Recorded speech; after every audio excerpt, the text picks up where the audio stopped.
Nega aynan siz uddaladingiz? Muvaffaqiyatingiz siri nimada? Bilmasam, hozir bu yerda men hammadan zo'rman, intizomliman, qattiq ishladim va shunga o'xshash gaplarni aytishim mumkin. Lekin menimcha bu noto'g'ri bo'ladi. Muvaffaqiyatga erishgan ko'p odamlar muvaffaqiyat nima uchun ularga kelganini tushunmaydi. Asosan ular yuzaki narsalarni aytishlari mumkin. Intizom, tinimsiz mehnat va hokazo. Menimcha esa bularning barchasi Xudodan.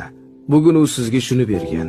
Axir dunyoning turli burchaklarida juda ko'p odamlar ko'p ishlashadi, lekin ular hech narsaga erishmaydi. Shunchaki Alloh kimgadir nimadir beradi, kimgadir esa bermaydi.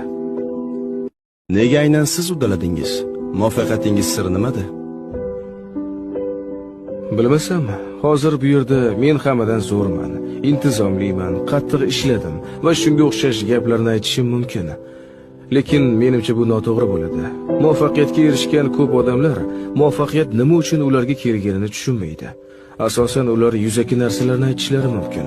Intizom, tinimsiz mehnat va hokazo. Menimcha esa bularning barchasi Xudodan. Bugun u sizga shuni bergan.